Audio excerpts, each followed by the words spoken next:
na ndako ya pembe na ferme na ngai awa toza na Maluku. Ezali ferme na ngai, ferme Olivier Ezando Mpangi. Tobandi mwa musala oyo mwa kala. Tobandi yango mwa kala, soki tokoluka tolekisa ngo na ba réseaux sociaux eza nano pona ko encourager. Toyebi ke bato ebele bazosala na bango yango, mais tomeka lisusu penda ko s'encourager.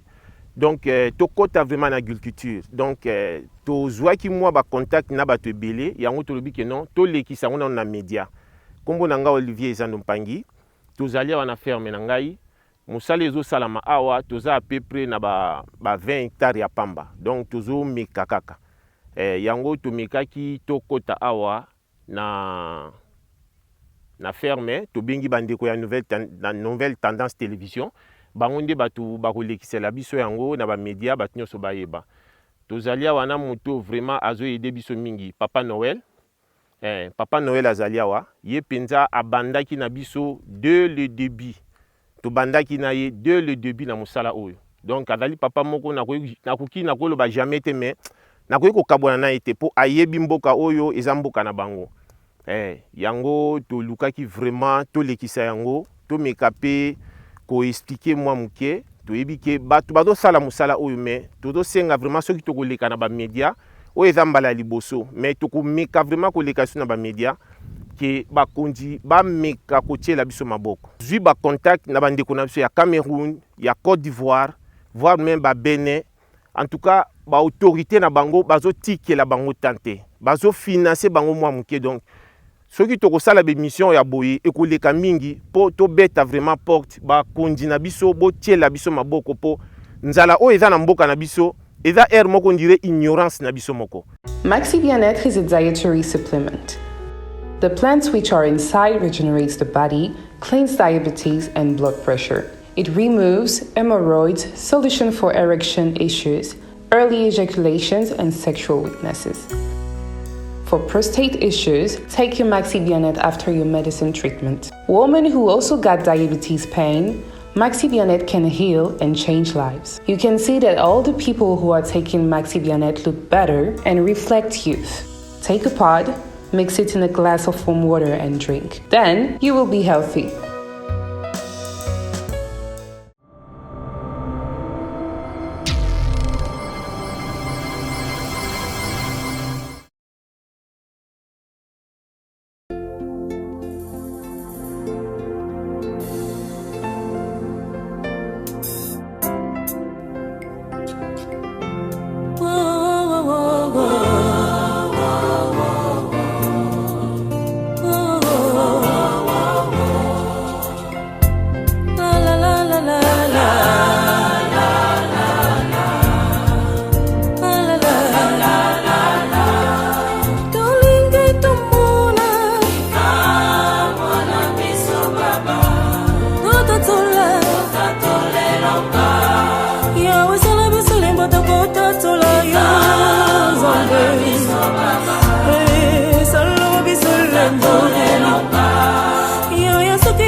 Vérité et réalité, votre magazine qui vous informe, qui vous forme, mesdames et messieurs, vous qui le suivez sur Nouvelle Tendance Télévision, Culture d'Excellence au rendez-vous. Bienvenue à vous et nous vous transmettons les salutations de la part de toute la grande équipe qui nous accompagne aujourd'hui. Nous précisons À la prise de vue, vous avez Gédéon Loaï qui est présent et Sarif Mal également qui assiste.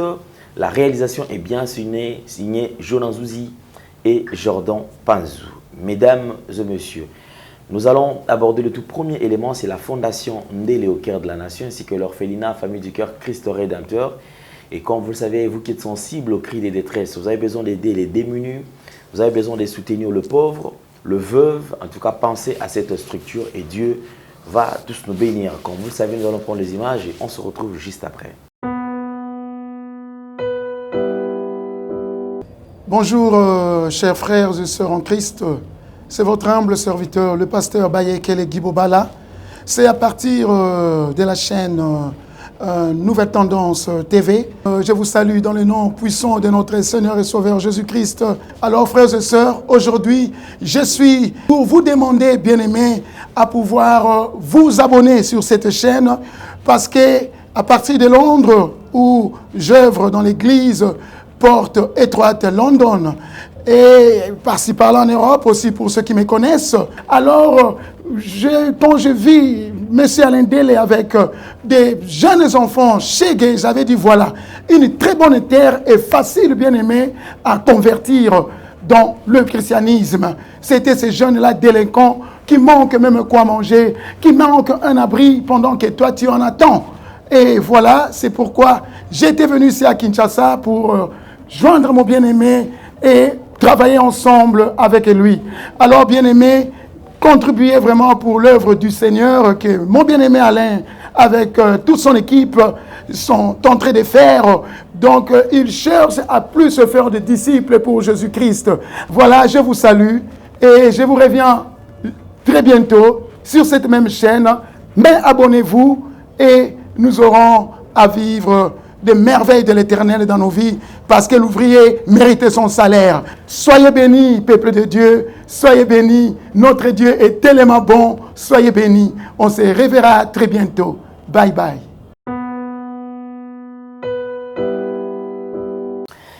Voilà une nouvelle opportunité avec 3500 $. Vous avez droit à un terrain au sein de la cité Toronto City qui se situe à Maluku. Alors 3500 $ seulement. Un prix très abordable vous permettra aux AP terrain où vous allez commésurer 20 et à longueur puis 20 et à largeur. Alors pour plus de détails, on va se rendre à Maluku tout à l'heure. Comment est-ce que Makapsala et Salam? Yasika na Kinshasa boye tikala kozala te makelele tata lopango esili Toronto City à Maluku bana RDC congolais opportunité ya sikamo na mboka pe sibiso avec 4000 $ ya pamba koma tata lopango to mama lopango avec le 4000 $, okoki kosomba cash ou soit par tranche et salami ndenge nini obanina avance 2000 $ et le 2000 qui reste okofuta yango par tranche 500 pe okomi kolo lopango. Toronto City et sika moko très kitoko. Parcelle cadastrée, urbanisée, avec beaucoup d'espace. Nyon surtout okoluka, okokuta yango. Mais narata, terrain de 20 sur 20 sur un site accessible, urbanisé, cadastré, plat, désherbé, avec espace de jeu, espace vert, magasin, marché, peignon surtout pembeni. Eza lisolo te, tala peyoka. Alors, tu as une concession. Toronto City. Nous avons la commune à Maluku, dans la ville province de Kinshasa, dans la République démocratique du Congo. Et c'est une concession Toronto City. Et après avoir fait la politique, il y a immobilier, foncier et tout. Là, il y a géo, localisation, tout pour que tu puisses pouvoir la situation. Concession est bandée à et si vous avez ma borne Oyo, à 2 entrées, raccourci à Makolo, na entrée Oyo, il y a Mutuka. Donc, raccourci à Makolo, c'est-à-dire à 15 minutes, vous êtes déjà dans Makada. Oya Moulaï, c'est juste pour dévier, pour que les ailes soient fiables, de ce ça. Dans la situation, surtout, nous avons les avenues, les grandes avenues de 8 mètres et des directions plutôt de 8 mètres et les avenues de 7 mètres. Alors que la parcelle dans Bissou-Ezali, il y a 20 mètres sur 20 ou bien 400 mètres carrés. Voilà, du fait que nous sommes juste à l'entrée, nous sommes National Cameraman pour que tu visites nous surtout. La réalité, vous voyez, les bornes sont là, les bornes cadastrales, et puis tu visiter nous surtout. Parce que c'est chose à moulay. C'est chose à mounen est tellement facile. Komi Tata Lopango, Tona Komi Mama Lopango. Yoka pour tout contact. Je précise bien. Contact Yapoto Ezali.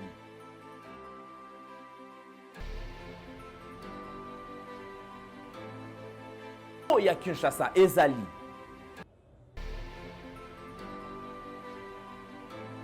Mbongo ya muke avec $4000 au komi Tata Lopango. To Mama Lopango. Makelele ya Bayer. Bayo.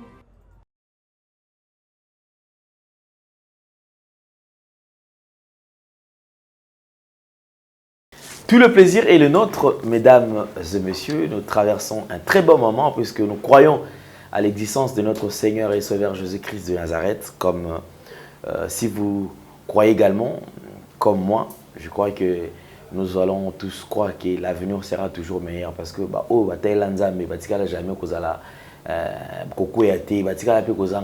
que notre Dieu c'est un Dieu qui gagne toujours. Donc il est juste et peu importe le temps que ça prendra, que la situation prendra, et le cas meilleur.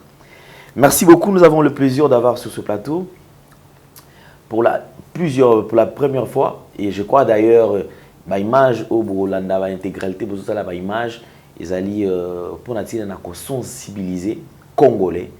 Comme nous avons toujours dit que la République démocratique du Congo c'est un pays potentiellement riche, mais avec un peuple extrêmement pauvre. La pauvreté est tellement intense au point où Congolais a comment vous préférez à l'Omanamboka au Tuni au Longo Congo pour aller au Tenzaleleki.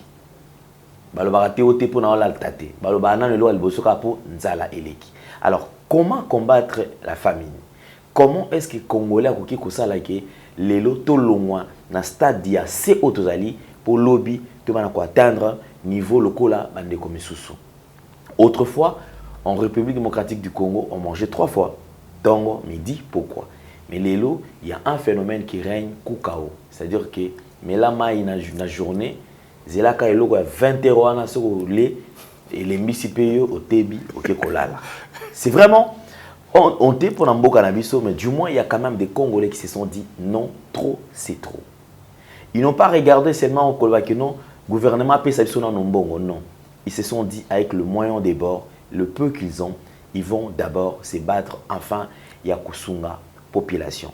Tous les ans, maman Mboka, papa Olivier, Pangi, Zalipe Moko, il y a Baimboka, ou Fandara na Mikili, Bapaya, na Mikili Poto, Kasi, na Kutala, Mikili Poto, puisqu'il y a des Bazo Fanda Zali, Bakolo Babaye, Kolbate, Biso Seigneur Tozon Mboka, Tobape Kobungisa, et si Canabiso. Donc, voilà, il y a des invités. Papa Olivier, bonjour et bienvenue. Bonjour, bonjour Papa Alain, bonjour vraiment, Bande Cognon sur la nouvelle tendance télévision. Voilà, santé bonne. En tout cas, santé malam, binomo zomona, ngavena na moni bino, santé est bien, na essaye surtout en boka, malgré toutes conditions ils bien, mais santé est bien. Voilà, merci beaucoup Papa Olivier. Sinon quand même, aux alliés congolais, Bande Cognon, ça fait plus de 25 ans, au Bazali na difficulté, Bazali n'a pas si, est-ce qu'ils allaient toujours na ba agression, ba génocide, ozali mwana mboka c'est vrai otala kama mbana musika kasi a ozali na kati ya mboka na yo un message na bande konayo o bazali ko traverser ba moment difficile na temps. Bon, message ezali vraiment message moko tokoloba ke non, tolobaka yango mais ça na passe na motema. Et un message que tokoloba ke non, tous ensemble dans le sens to mekaka ko bunda na passe o isa tous nango, to meka ko zongisa mboka na biso ndenge ezali puis bandiko na biso maya miso wana itangaka biso et meka vraiment kosila pour situation wana ekobi lokola habitude moko boy habitude moko vraiment tous allés ensemble bandiko na biso tozana makoki wana te ya kotelema bato bazana makoki wana bazali o ya kotelema ya koloba ke non mais oyo biso tozoloba quand même koloba eza ko permettre que non bato msupe bayoka que non toyebi makambo fo batika. OK, merci beaucoup. Les autres années, c'est moi qui partage plateau nayo. C'est vrai, tout ce qu'on a dans la image, mais les autres quand même, c'est vrai que illustrer la image, je me suis pas découpé mais kakota là, ça là, aux aliko ça là. Alors, il faudra préciser qu'ils ont une agriculture. Oui. L'icanis oyo projet aux anayo, ibanda ina mlingi nini. Bon, ndenge to solo la ki liboso na ferme. Projet normalement nga nazalaki na yango te. Projet o nazalaki nango lokolo bakeno moi biso mingi bato tozaka libanda nga naza précisément na Suède na Stockholm.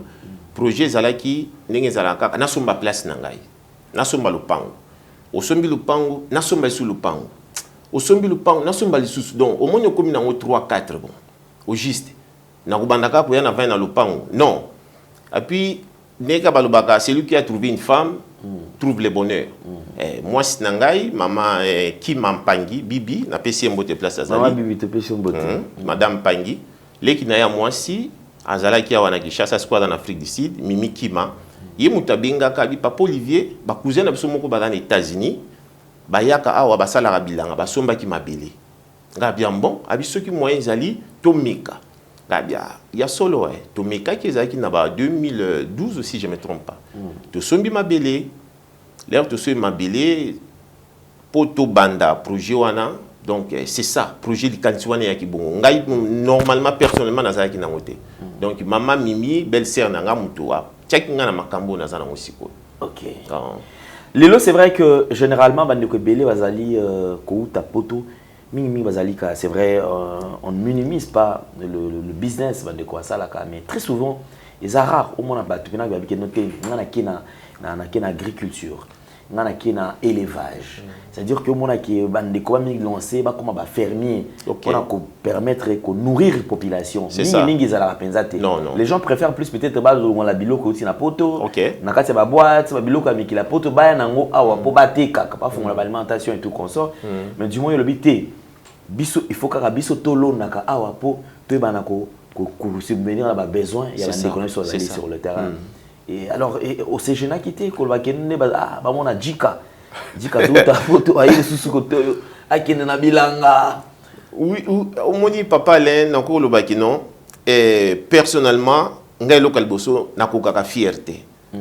Esprit wana ou bien aptitude wana vandi ba mona yo bon ndé nazawa na balada kananga na kilote nanga je fais comme si rien n'était image wana na nezate bon nakol ba que Dieu fait grâce l'air na ye ko embrasser makambo bilanga na ndenge toyaka oyo toyaka awa eloko na mona ki keno bandiko na ngai vraiment likambo ya kolia eza pasi likambo ya kolia vraiment na mboka na biso eza pasi nakoyi koya na nga na voiture nakoya na biso na biloko mususu mais mutamtana na domaine na ngande na embrasser ke loko yo na moni keno to mekananu ko sala keno biso surtout kabula kata lipa ndam to mekananu ko changer moi image moko boy po image o eza na Afrique to lo bana Congo te o ezo te kama libanda ya Afrique eza tiers monde Afrique eza na nzala mais na ba pontalicier o eza awa donc biloko akoli ekozanga te ekoyi kozanga te yango na moni keno na kota na nga na agriculture ezo ki pete ki au moins na poto boy na boy non pour n'engager vraiment sur le bélo comme côté. Donc on est très à l'aise. Naza vraiment à l'aise pour lancer la bilanga. Naza vraiment à l'aise. Merci beaucoup Papa Olivier Pangui. Alors mesdames et messieurs, nous allons découvrir quand même le savoir-faire, tout ce que notre frère est en train de faire.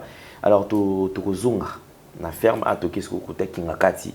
Alors to mekampe ko visiter, to faire voir bino comment est-ce que Moussa les ali ko salama juste en image, to une partie mais intégralité brutale yango déjà bon mon sala nyonso to nenga zo banda na nenga zo sala et d'ailleurs au mois de novembre tant comme un moment à récolte to l'accès sur ba image. Alors nous prenons les images et on se retrouve juste après.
na ndako ya pembe na ferme na ngai awa toza na Maluku. Ezali ferme na ngai, ferme Olivier Ezando Mpangi. Tobandi mwa musala oyo mwa kala. Tobandi yango mwa kala, soki tokoluka tolekisa ngo na ba réseaux sociaux eza nano pona ko encourager toyebi ke bato ebele bazo sala na bango yango, mais to meka lisusu penda ko s'encourager. Donc tokota vraiment na agriculture. Donc tozwaki mwa ba contact na bato ebele yango tolobi ke non tolekisa ngo na média. Kombo na nga Olivier Ezando Mpangi, tozali wana ferme na ngai. Musala ezo salama awa toza à peu près na ba 20 hectares ya pamba. Donc tozo meka kaka. Yango to mekaki to kota awa na ferme to bengi bandeko ya nouvelle tendance télévision. Bango nde batu bakolekisela biso yango na ba média batu nyonso bayeba. Tozali awa na moto vraiment azo aider biso mingi Papa Noël. Papa Noël azali awa ye penza abandaki na biso dès le début. To bandaki na ye dès le début na musala oyo. Donc azali papa moko nakoki nakoloba jamais te, mais nakoki kokabwana na ete po ayebi mboka oyo eza mboka na bango. Yango to lukaki vraiment to lekisa yango to mekape ko expliquer moi muke to yebi ke bato bazo sala musala oyo, mais to senga vraiment soki to koleka na ba média oyo eza mbala liboso, mais to ko meka vraiment ko leka na ba média ke bakonzi ba meka kotiela biso maboko. Zui ba contact na bandeko na biso ya Cameroun, ya Côte d'Ivoire, voire même ba Bénin. En tout cas, ba autorité na bango bazo tikela bango tante, bazo financer bango mwa muke. Donc soki to ko sala be mission ya boye e ko leka mingi po to beta vraiment porte ba konzi na biso bo tiela biso maboko po nzala o eza na mboka na biso eza moko ndire ignorance na biso moko. Normalement vraiment nzala ko ekozala te. Pour ce que tali plateau oyo ndenge ezali, soki to tie biloko vraiment ki chasse ekozala nzala te. Yango to moni ke non effet ya koloba lem su ba komona ke non tozo loba kaka boye na boye, mais to lingi to lakisana no mwa muke o tozo sala. Awa ngai na koloba ngana zaka na 20 hectares ya pamba awa. Sa compter o eza mususu côté ya mai ndombe kuna. Mais awa toza na 20 hectares. Mais na 20 hectares tozo salela lem susu kaka 8 hectares ya pamba. Nyonso wana se to baluki boye ezalaki na biloko. Yango to longoli na biloko wana to lingaki eza na état oyo emona na vraiment que non net eloko moko ezate po to ko sala so mission mususu à partir ya octobre bomona ndenge ni changement vraiment ekozala na ferme po nde balobaka la terre ne trahit jamais. Omoni la terre ne trahit jamais. Donc c'est ça. Et ko leka bande ko bokomona en tout cas to simba na vraiment to kende liboso na musala oyo ya bilanga to tia vraiment maboko na bilanga e ko aider biso makasi mingi. Tokomeka kotambola mwa mukebo mona ferme ndenge ezali. Biti etindaki ngai vraiment na somba mabele na mboka na ngai. Nazalaki vraiment na idée ya kosomba te. Bon, ngai na banaye ko kanisa na bi non fona sala eloko moko boye na mboka. Mais d'habitude na biso bato toza libanda, nga na da précisément na Suède, na Stockholm. Biso bato toza libanda eloko to sombaka mingi eza ba place. Na sombi lupangu na nga na sombi ndako. Omoni ke na sombi place. Na sombi place mususu. Na sombi place mususu donc. To boite to somba ba place yango, mais eko produire na nini. Eza mboka na ngai c'est bien naza na ndako. Mi balé mi sato. Mais eza ne loko mususu pe il fallait eza na fonctionnement que non eko sala lokola mboka eza na moi routine moko nde balobaka na suédois. Moi eza na moi activité moko ezo sala na mboka ko aider pe baninga. Donc muta pesa ki ngai vraiment idée o na ko marché moto eza belle sœur na ngai. Comme on a mimi ada sikoyo na Afrique du Sud. Ayebisa ki ngai bi Papa Olivier toza na ba cousin na biso moko ba aux États-Unis ba sombi mabele en tout cas bazo sala. Nazalaki na idée ya bilanga te na yebaki makambo te. Donc l'air tozu mabele o ezalaki kaka 20 hectares ezalaki zamba. Place o boko mona ba ko filmer ezalaki vraiment zamba. To sali déchuchement ti to longoli déchuchement ti to bandi bilanga. Donc na salaki yango vraiment le na moni que non. Un plus nango dayibi ke na ko récolter quelque chose, mais bandeko na ngai moko bazo bénéficier ata ya muke po ndenge nazali awo eza ngai moko te. Toza na Papa Noël boko filmer kuna toza na bato basalaka baza permanent awa air nyonso pona ko tia ferme za la propre. Omon de bit na ngai vraiment na salaki yango ke non mboka na ngai kame bandeko na ngai kame to meka ko edane na mwa eloko moko ata mai ya komela ya pamba. Donc c'est ça. Donc bit pena na salaki yango wana. Conseil na ko pesa bandeko na ngai ba o bazo garder bambongo na bango tout comme ba o bazo utiliser bambongo na bango na ndenge ya mabe na kolo ba dans le sens que non kuna na poto ba réalité zali o mona mutu musu a tiembongo neka na bilamba azosomba sapato ya 1500 couronnes et 15 000 couronnes, donc 1500 euros. Azobebisa mbongo na makamoko kubwabwaka bango na ba musicien, point d'interrogation, eza vie ya mutu, donc to la démocratie eza vie na ye fois sala. Mais conseil na kopesa bandeko na ngai, en tout cas to luka to lona na mboka na biso, to luka vraiment to meka ko s'investir na mboka na biso, surtout na RDC.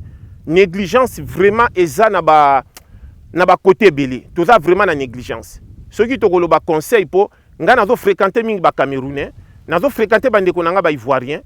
Donc côté ya agriculture na bango na lobité ba l'équipe biso, mais baza vraiment active. Baza vraiment active. Donc conseil na kopesa bandeko na nga to sala quelque chose. Non seulement na koloba boya na bilanga, mais ba activité ezebele. Ba activité vraiment ezebele to ko sala. Agriculture ezali bon, na koloba neti bino bata média bazali, donc to s'investir na mboka vraiment. Réalité bomonika ba guerre ya Russie. Bomoni réalité neza en Europe. Bakomi ko déclarer lem sous lipa ya pamba, mafuta. Donc conseil na kopesa bandeko na ngai to meka vraiment ko s'investir na mboka na biso. Ko s'investir wana to ko styliser yango dans le sens il y a deux côtés. Côté ya ba autorité na biso Po eloko msu na ko lo babo excuser, ndenge to zali awa to somba ki déjà ba engin, ba tracteur ezali o to somba ki po biloko ya. Mais à condition biloko na biso ya bato bazo déranger ka ba autorité. To zui ba renseignement, tracteur e futa kate. Mais tracteur peut komawa, non, il faut futa boy, il faut ça la boy. Bon, biloko na pezo décourager biso. Ezo décourager vraiment. Au monde, ceux qui n'avaient qui makasité menacé na tika ki place. Depuis 2012 ou bien 2016. 2014, merci Papa Noël. Ceux qui t'ont qui makasité. 28 novembre 2014. Oh, le 28 novembre 2014, tu qui ferme. Ceux qui t'ont qui makasité métotika. Batubakoya, non, to sale loko, il faut foutre à l'État, il faut ça la boy. Donc, bandeko, to lembate, il faut to sala quelque chose namboka. Il faut vraiment to sala. Potoko tikaka boité. C'est ça. Merci Ezelinga Papa Noël. Toujours travailler ensemble na Papa Olivier Arna Mosala Bilanga. Na la kayango, oh, nous sommes na vidéo, Ezelaki terrain, oh, to uti ko longla manioko, to longli manioko, to remplacer Mbala. Alors, en gros, nous ye awa, na bata media, ba laksana poete bat musuba ba komona ke Mosala Bilanga, et sala makandenge nin. En gros, ye awa sur le terrain. Si nous étions donc dans un terrain, il y a 20 hectares. Mais ça, c'est le macalaire, nous surtout. Financement, tu sais que tu peux pas te laka, ma camoisa ko leka nambo ko bacha biso maboko. Ezana batu mingi basana mabele ba 5 hectares, 2 hectares ma travail akate et vendre vide kaka ndengona. Mabele nécessaire faut que ça le lango pour jouer valeur na mboka. Presque comme on a Robert, misalo nyos bomona ko longola matiti biso bato longolango. Yango to lingi musale kende liboso po ete bandeko nyonso bazana ba ferme bayeba ndenge nini toko développer bon po ete musale ba ko kende liboso ko chape papa maboko po ete lobi tozala pe batu donc misalo nyonso bozomona ba matiti ko longola tout ba cyclage donc eza tout na mituna nga Robert comme na nga Robert travailler ya papa Olivier yango bosunga na bandeko bazana ba ferme mususu bayeba ferme ba ko kende liboso po ete lobi to yibate tozala kakawa to sa musala biso ba jeune ya lelo soki tozimwa musala boye yango to sunga to batelango po te lobi to kende liboso. Bonjour, j'espère que vous allez très bien, moi ça va. Ici touti kolongola récemment awa, touti ko pikola manioko hein. Yango bomo nango c'est dans le bazar comme ça, touti longola manioko et de l'autre côté là-bas, na nous tolongoli manioko côté on va filmer, vous allez voir. Non tolongoli manioko bien non tolongoli manioko côté disons mais awa déjà tolongoli manioko to saison pluvieuse et pour tolo na biloko mususu donc vous allez voir dans prochaine vidéo. Merci beaucoup, nous sommes de retour sur ce plateau. Vous avez suivi déjà une très belle initiative. Derrière, ce sont deux personnes qu'il faut encourager parce que comment est-ce que mboka na biso ekolongwa na état oizali pauvreté eleki kolia pasi les Congo. Nous sommes incapables, biso moko to mi prendre à ta charge en ce qui concerne les riz. Tous au semoule. C'est-à-dire que alors que biso moko dans la terre est très fertile, autoroki ko produire biso moko. Mais le ko la za mon message ça pena culture penza oyo bande ko belé ba ki makabalinga na bango penate. Mais face au défi na problème tozali na yango, je pense que ezali moko ya banzela o yanzele ko sala ke Congo lelo et longwana état ezali à genoux Congo etelema pe batu ba bana koza biloko akolia. Projet au bandi projet. Tomoni musala ningozo sala et loko ya liboso c'est des sacs dans olone za kinisini. Loko ya liboso na c'est décida ki na tchana mabele ezalaki manioc. Na préféraki manioc par rapport ya temps na ngai ndenge naza kuna na ba vacances. Na ebe ki manioc na koyi ko tia yango e ko au moins 8 à 9 mois et ko permettre ngai na ya bandenge ni na ko sala récolte. Na boye ko tia ba biloko à 3 mois puisque dans 3 mois nga naza kuna na famille et ko permettre te na ya après 3 mois non. Tu dis qu'après il n'ande muta zo ka vacances mais à part ta manioc wana mona ki rentabilité à manioc en tout cas ils a très bien pour les biloko tozoli à tout moment. Donc récolte alboso donc projet alboso na lona ki za ki manioc. Oloni manioc et alors résultat za c'était vous avez satisfait ou bien? En tout cas résultat alboso nazala ki nango satisfait mais écoute ki ngai nazala ki libanda. Ah ok. Nazalaki libanda bon. À partir à wana pe na ko loba ke non excusez et pe ça ki nga moi muke ndenge ni neko ba ke non il faut nazala kana era récolte, il faut moko na changer attitude nini na ko sala musala. Donc na bande ko découvrir ba biloko moko ba réalité en mboka ndenge ni sali. Alors sur le terrain, quelles sont les difficultés au non nos okutana nango parce que colon pe c'est pas facile. C'est ça. Il faut maïezala nini alors quelles sont les difficultés mingi aux okutana nango? Oh, sur le terrain, difficulté à liboso na kolobake na biso bato to uta libanda et zali nano difficulté dans le sens que biso moko na bato yo toza ko tia bango bata na engagement awa na place sur le terrain place biloko yali. Difficulté à liboso na kolobake non bandeko na yo. Bandeko na yo ba ko zape difficulté na yo. Voir même bandeko les toujours ba papa, ba cousin, ba frère, ba belle-sœur. Donc loko aliboso côté wana toza na difficulté wana. Nani ko pesa confiance pour atala musala. Ce qui est zalaki pour na difficulté wana te mais to koma vraiment moi musika. To koma ki vraiment moi musika pour au pesi to ba belle-sœur, au pesi et simbité.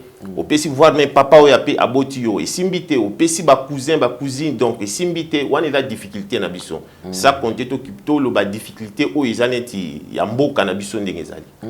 Alors c'est pour dire que pour ça na musala ngo sengeli ozana bato bazana bolingo eloko. Voilà. Donc ba kota na kati ya vision voilà, voilà. Et c'est vrai na Congo bato bele balingo fana na ville c'est ça ko fanda à côté kuna musika boina ville. Bamona lokolo on dirait aux alliés ko bloquer bango. C'est ça. Mais l'élo, c'est vrai combien d'hectares autour au Loni? Bon, pour le moment, espace les alliés, il y a 20 hectares. Donc 20 hectares, il n'y a pas mal de kilomètres. Mais au tout ça pour exploiter. C'est belé. C'est belé, n'andeng to ko ba 20 mais na capacité à mboka na biso ou bien à ville qui chasse à 20 ça vraiment muké.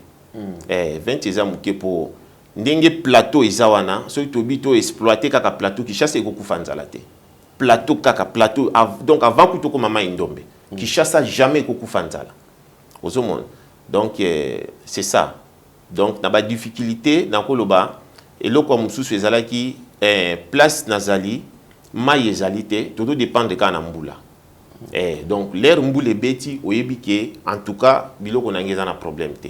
Mais ceux qui mboulent les athées, le quoi na ba saison sèche boy déjà tout check biloko na mabele de côté au kuna problème esaté. Donc c'est la kaka 10 saisons de pluie au banda après ça misala est bandit très bien. Ah ça c'est une très bonne chose. Sinon le projet d'ailleurs moi personnellement on sait dans la bandeko union surtout ba congolais. Je crois qu'ils allaient et loko sengel biso surtout ça là parce que tout meka ko bunzana nous ala biso moko parce que ça ne s'explique pas. Moka na biso mabele fertile tozana makambe belé oh ceux qui toloni yango a pas na biso bimaka na ba mboka msusu kuto bimaka na ngote on peut les comprendre ba ok nikutu kozwana ba kutu ba fumier ba ça ingisa poka kama belé comme fertile mais au Congo le bana ngo ndeko mo abi Congo mboko yo et pas moi obiki na banda kolia na nga kutu kaka moi nguba moi nini donner na lenguba wana moko ekoya ki wana ki na kuti nguba na bimi na mabele eboti donc mabele partout ezobota na yango. Et ils allaient initiative il y a malamu mingi. Mais est-ce que na ningo ozali kosala Un jour, vous avez besoin de l'État, mais en tout cas, on ezali souhait na biso nyonso. Na ko ba peza souhait na ngai. Surtout l'État faut tia biso maboko. Wana pende loko to konyata c'était l'État na biso vraiment ceux qui bokoyoka ou bien nzela nini bokoyoki la biso en tout cas ba meka ko soutenir biso. So ina lo babongo puisque avant to ya awa ou bien avant makambo nyonso salama. Toza na contact na bande ko na ba africain, ba camerounais, ba ivoirien, ba gabonais. L'air tout sur la bango, Oyoka, Aibissu Alobi, Monsieur Olivier, vous avez combien d'hectares? J'ai seulement 20 hectares. Abinanga, non. Est-ce que vous avez bien compris la question? Vous avez combien d'hectares?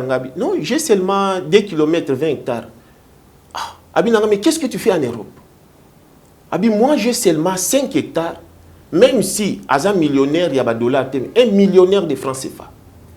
Au Talivi, naïe, un moment, c'est étonné, Nabi. Comment au niveau non, l'État na bango en tout cas, malgré tout, mais bazo soutenir bango. L'État na bango pena de soutenir bango. Donc l'État na biso pe gouvernement na biso tout ça na besoin d'aide na bango. Tout ça na besoin d'aide na bango na makam nyonso. To yena noteke na ba idée kaka. Yango to linga ke tout ça la action, ba mona ba action tout ça là. Donc ba mekape ko soutenir ba oyo bazo linga pe ba meka quand même ko épauler gouvernement. Excusez. Ngana vandi na Suède na bamboka wana bamboka européen et loko za makasi na gouvernement a vendu sa administration azuka ka ba entreprise amene loko la transport éducation santé donc ba loko wana ba institution minene vandi donc ba petite moyenne entreprise muté simbi mboka yo okuza awalem sozana 5 travailleurs ngana zana 3 okuna vi 5 donc yango muté zo fonctionner mboka. Ceux qui vraiment battent biso maboko, dans la batukuna lem susu, bazo benga papa Olivier salaire na biso. Donc yomoko en attendant dans nos salles récolter, il faut que nous salaire na ngai moko, na banda ko futa ba travailleurs 50 okuna moins 100 et puis bazan permanent na ferme, il faut basa na musala. Ozomona donc tout ça vraiment a besoin de soutien à l'état na biso. Pour tout solo na bandeko, ba camerounais ba ivoirien, ozomona ndenge bazo traiter bango, mais différence ces années na biso. Différence ces années. Moutazo ça dans 5 hectares au Talivi azo vivre avant d'y peine à Afrique, na négliger Afrique était mais et ça un peu bizarre quoi, et ça bizarre. Azo biso est-ce que vous comprenez yom tout dans 2 km 20 hectares où nous va na poto. Donc ils ont ça la peine bien tout ça vraiment a besoin d'aide. Vraiment, merci beaucoup papa Olivier, je crois que le message est passé. Alors l'État congolais ba initiative ya malamu yango ko soutenir ba imboka pour permettre Congo na biso et KNDP Liboso. Tour alors qu'est-ce que on va récolter? Tour récolter nini? Tour oyo toko récolter vraiment kaka manioko. Okay. Bon na lingaki to mona ndenge ferme za bongo pour tout ça là qui récolte ya patate douce, tout ça li peut récolte ndamba manioko, tout ça li récolte ya ba poivron, ya ba aubergine, tout ça li récolte ya ba benga nini awa watermelon nini pastèque.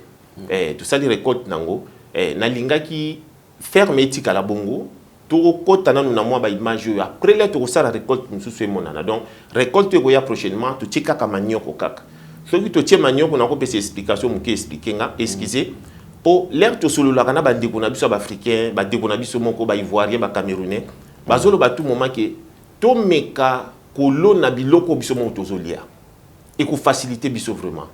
Tout ce qui est babiloko non, nazolo na lem suba tomate moko beto olia mais nazo teka na France, nazo teka na Belgique, en Espagne. Tout ça la babiloko na biso moko. Manioko na biso moko to lia nanu pour moi changement izala, c'est ça. Papa Olivier, lelo o se lancer na kati ya musala oyo. Bandeko na ba congolais bazolanda. Il y a des gens qui ont des moyens mais ba habiter ndenge nini ba ki okota na kati ya makamba ngo. Est-ce que ce Moutouazali n'a pas contacté avec nous orienté IEP c'est possible? Oui, c'est possible, non seulement il y a 100%, mais en tout cas, 80% c'est possible.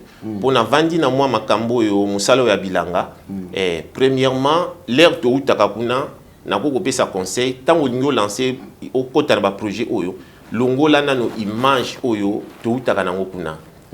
Lata image Afrique. L'Ongola, au moins ici en France, ce n'est pas ça. Là-bas en France, donc tout le monde a image. Quand on a un système où ils allaient. En plus de cela, olongola confiance surtout na ba famille. Zala na confiance na bato na kolo baneti to benga ba paysan. Ngai na zosa ela sko kaka bandeko na biso bako zala kuna na ba maluku to benga ba paysan bato bakolo bana lingala ndolo ba bata na mboka. En tout cas, ezo marché très bien. Très bien. Là, na longoli famille, na longoli ba camarades, ceux qui banani mais mon sala nanga siko vraiment pas de problème. Donc ba conseil est belé. Dans le sens que ce que vous allez me souhaiter 20 hectares, 30, 50 hectares, ko banda pe nyoso mbala mokote. Banda le msusu na 10 hectares, otala ndenge nini ko salama, après ça oyi ba ko se lancer siko mingi. Donc tokoki ko benga na ba numéro ezali, ba conseil ezali belé, expérience ezala malamu tango na terrain. Donc bandeko na ngai oyo alinga se lancer na agriculture, en tout cas ozali boye malamu mboka ezali abiso.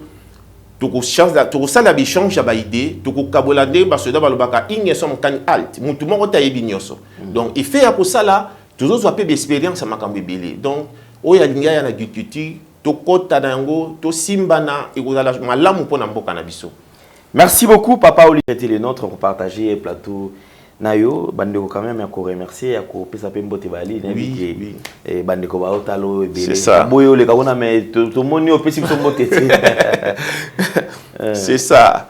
Oui, bandeko na ko pesa mbote liboso na pesi na mbote na mwasi na ngai. Madame Pangi, Bibi Kima na pesi mbote bana na ngai, Anaël Mpangi, Eliane Mpangi, Olivier Mpangi.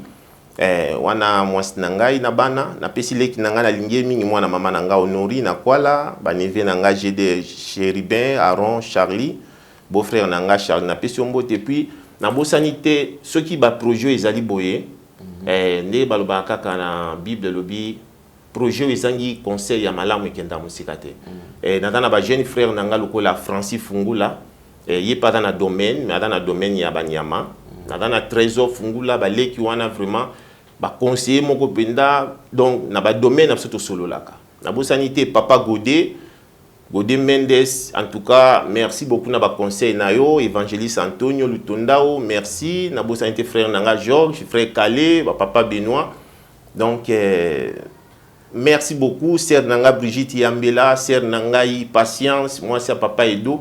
En tout cas, Boza est belé vraiment ambassade ya Congo na pesi binombote bo idagabi solem so ya retard bo pesi biso visa papa Raymond Vielandu. En tout cas, merci na pesi bande konyo so mbote na Suède pasteur nanga Antonio. En tout cas, merci beaucoup. Merci beaucoup papa Olivier. Alors, j'espère que nous allons nous retrouver très prochainement. Alors, mesdames et messieurs, continuez à faire confiance et tout soutenir. Le numéro qui est affiché il y a un numéro à papa Olivier Kiko Bengaye. Na numéro wana to komeli na WhatsApp pour cela alors qui peut orienter parce que c'est ça d'ailleurs que ça là qui Congo qui liboso c'est-à-dire moto ayebi mwandambo ala kisipe oyo ya yebi et pas ya oyo petango koyeba ala kisipe pas oyo jusqu'à ce que to kende biso surtout pe Congo et kozala toujours prospère. Infiniment merci Nabino surtout papa Olivier merci nous disposer temps na yo merci David koya kota la biso alors to kutana très prochainement. Alors tout le monde accompagné encore des images vous t'as la sousou na faire nini musala ezo salama to kutani prochainement au revoir bye bye.